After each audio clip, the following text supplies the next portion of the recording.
Hello, we are SPA square M. We are Shah, Putri, Akil, Aniq and mine. Marah apa? Table of contents. How did Southeast Asians respond to European colonization?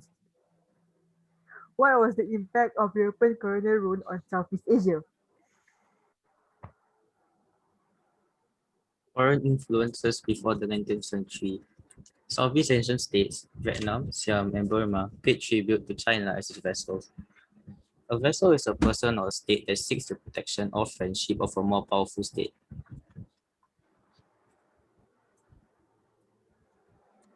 Background, background, uh, background colonization in 19th century. The Europeans were not satisfied with only trading privileges and wanted greater control of local affairs. This was because local conditions were sometimes chaotic, making business for the Europeans difficult. However, to achieve their economic goals, the European powers first needed to take political controls. Sometimes they had to force local leaders who denied them trading concessions. Preoccupation with local issues. Many Southeast Asians were too preoccupied with their often violent and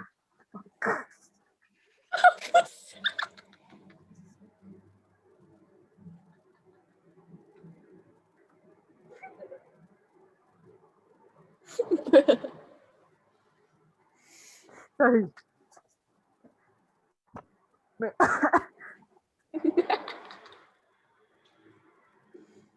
Preoccupation with local issues. Can wait for a while. Can, faster.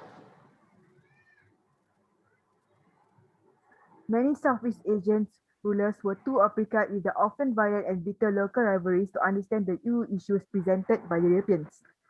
Local conflicts gave the Europeans the chance to offer help to stabilize the situation. Local leaders accepted this offer to gain the upper hand over their rivals.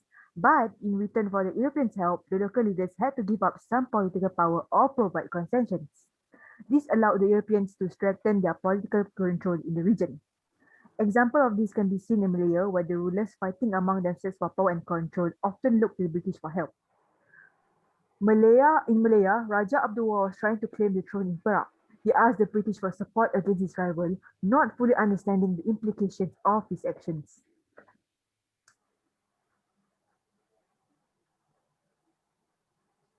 Yes. Aniq, I can wait for a while. I'm not done yet. I swear to God. okay. I want to tidur. I'll just edit then. Korang. Dan aku lapar. Resistance.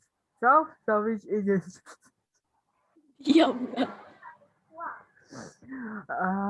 Diam aku lapar lah.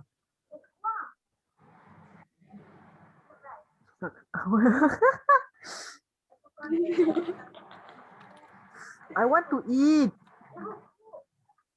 Yeah, I know Ibu cook, but I haven't eat yet.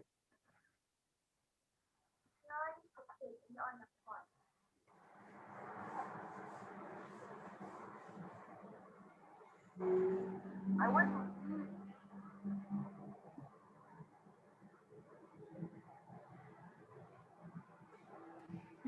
Semua tak nak claim. You will tell the redo of healer best and Sekali aku tu lupa nak edit, habis tu kasih gitu je. Yeah, back. Okay, good. Wait, where was I? I want to tidur. Resistance. Okay, go.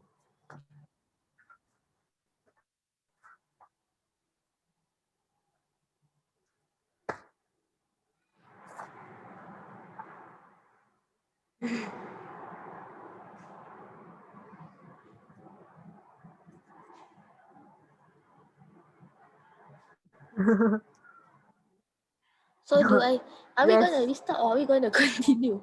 Restart pun apa? I have to edit a lot then. Continue je lah. Sorry. Sorry. Resistance. Some Southeast Asians resisted European expansion. Monarchy, a symbol of the traditional and religious authority. They saw colonization not only as an assault on the monarchy but also on the traditional society. When their rulers were removed or came under foreign control, they fought to restore their old order. Their resistance was mostly unsuccessful as Europeans had superior weaponry. This resulted in the Europeans gaining more territories. Examples are resistance can be seen in Perak where the local chiefs murdered the first British resident, resulting in Perak War.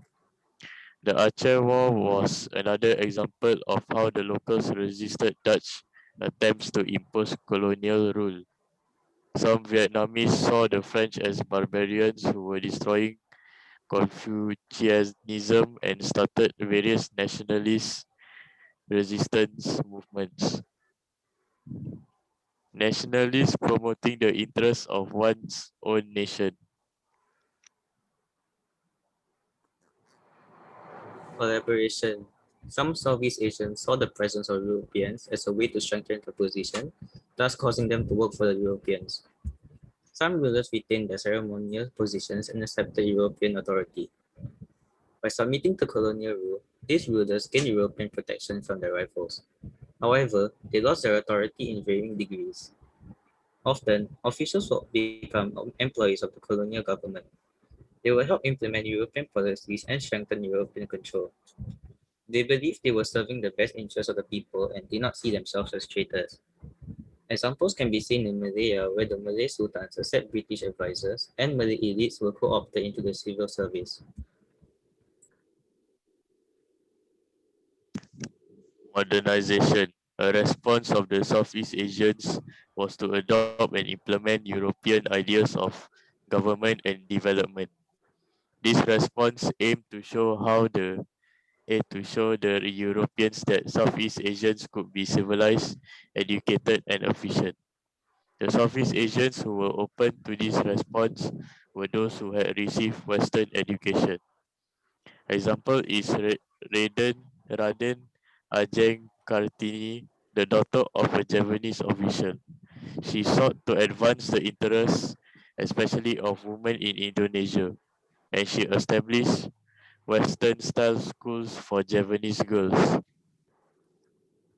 What was the impact of European colonial rule on Southeast Asia? The political impact. Transfer of power from local rulers to Europeans. One impact of colonial rule in Southeast Asia was the transfer of power from local rulers to European rulers. But this occurred over time and did not take place in a uniform way or to the same degree. At times, it occurred because the European colonial powers were invited to step in and resolve a politically unstable situation, such as in the case of Perak in Malaya. At other times, it was because the Europeans won the territory through military conquest, such as in the case of the Dutch in Aceh. The Europeans extended their rule in Southeast Asia in a variety of ways, creating different impact on their colonies. Their methods have been classified into two broad categories: direct rule and indirect rule. Direct rule. Under direct rule, colonial powers removed all marginalized existing kings or sultans and ruled directly through a European colonial official, such as the governor. The colonial powers set in place a new administrative system managed mainly by Europeans. When Burma was annexed by the British, they replaced local forms of government with direct rule. Marginalized means assigned to a less important rank or position. Annexed means when a country or a territory is seized by force and made part of another country or empire. Under indirect rule, colonial powers retain existing kings or sultans and rule indirectly through them. The colonial powers appointed residents whom the local rulers must consult on most matters. When the British colonized Malaya, they kept the Sultanate but also added an administrative civil service. Here are some examples. For the British, they directly ruled territories that are straight settlements, and territories under indirect rule are the Federated Malaya States in 1896, Unfederated Malay States from 1909 to 1930. For the French, for the direct rule is the Cochin China in 1867, and the territories under indirect rule is the Tonkin 1883, Annam and 1883. Okay. For the Dutch, it's the Java before 1870, Amban and Banda Islands. And for the indirect route, is the Java also, but after the introduction of the liberal policy and islands of Indonesia. Aniq. Centralized administration. Europeans established centralized administration. Decisions affecting the functioning of the territory, such as the policies, laws, and tax collection, were to made by central authority. Centralized administration were based on Western principles of administration.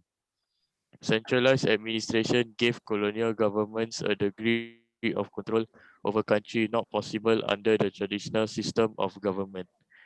Unlike the traditional ruling system, the colonial administration were usually less personally based and more bureaucratic. Bureaucratic describes a way of governing using fixed rules and a hierarchy of authority. Creation of new local elites. Centralized administrations needed trained and efficient local employees. Some of these local employees were the rulers' traditional officials who now agreed to serve the colonial power. Others were ordinary locals or immigrants trained in the Western style of administration. These people then became the new local leaders, and these new elites often sought to use Western ideas or technology to improve the lives of their own people. Elites means a group of people considered to be the most influential in the society, especially because of their power, abilities, or wealth. Economic impact. From a subsistence based to an export-oriented economy, in pre-colonial period, the economy was largely subsistence based. Often often the subsistence economy is moneyless and relies on natural resources to provide for basic needs through hunting, gathering, and agriculture. Farmers produce food for their own consumption, but under colonial rule, the economies of Southeast Asia became export-oriented, fulfilling global demand for raw materials. Transform the traditionally agricultural Southeast Asia economy into a global market company. Prices of product are set at levels determined by the market. Southeast Asia economy is now subjected to worldwide fluctuations in supply and demand. Export-oriented means producing goods mainly for selling to other countries and not for personal consumptions. Creation of plantings and smallholdings. Plantations produce export crops such as thick wood from Burma, rubber from Malaya, etc. This changed the landscape of Southeast Asia as massive tracts of jungle and forest were cleared to make way for the plantations. Small holdings refers to a small farm which produced export crop on a modest scale. They were usually owned by Chinese, Indians, and Malays. They would usually grow these crops near their houses. An entrepreneurial class emerged as a result, reaping profits from colonial trade. However, not everyone benefited from this. Introduction of a cash economy. Cash economy evolved mainly because of the taxation system required. The use of cash replaced the traditional system of barter trade. The meaning of barter trade is a system of exchange where participants in a transaction directly exchange goods or services for other goods or services without using a medium of exchange, such as money.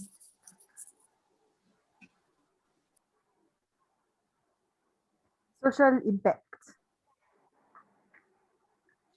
Demand for labor eh? Demand for labor created by the new industries and plantations resulted in an unprecedented influx of laborers. According to the Atlas of World Population History, around 35 million moved into Southeast Asia between 1870 to 1930s. European colonial government encouraged the migration to meet the needs of the growing economy. Majority of immigrants came from China and India. Mm, Most of them worked as coolies. Minority were merchants, entrepreneurs, professionals, or moneylenders. Europeans also migrated to Southeast Asia to work in colonial civil service or in the growing industries, plantation, and the trade and finance sector. Creation of plural societies. The influx of immigrants into Southeast Asia changed the racial composition of the population. Therefore, plural societies were formed. The different ethnic groups remained separate and did not integrate into the local society. Each group kept itself separate from the other ethnic groups and only interacted for practical purposes. There were several reasons for this. Firstly, the colonial rulers practiced their policy of divide and rule to keep the ethnic groups separate. They confined some groups to specific sectors of the economy or allocated places within the colonial administration to certain ethnic groups.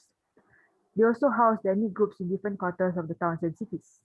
Another one is because many immigrants intended to return to their home country eventually and therefore did not feel the need to integrate into the local society. Tensions arose between the immigrants and indigenous people. Feelings of resentment grew and eventually brought about racial riots. Indigenous means this term refers to people who have lived in a territory for a long time prior to colonization. Urbanization. The development of towns and cities was another feature of colonial rule.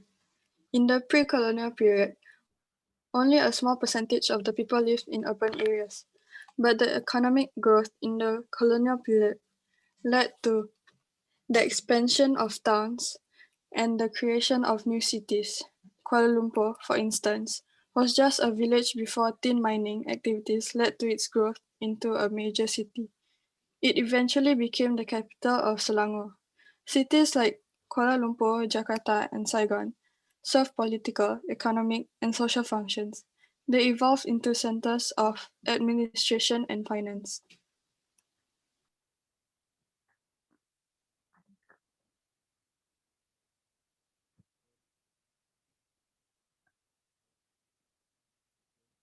Aniq,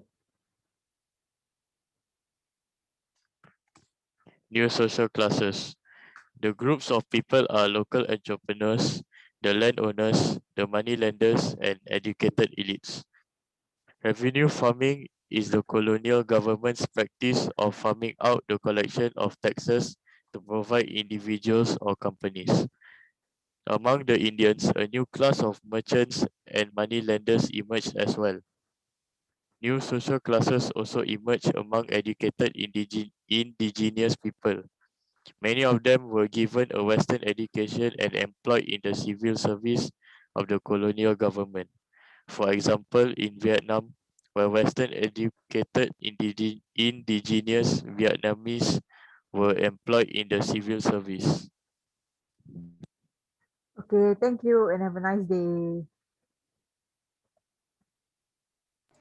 Dah.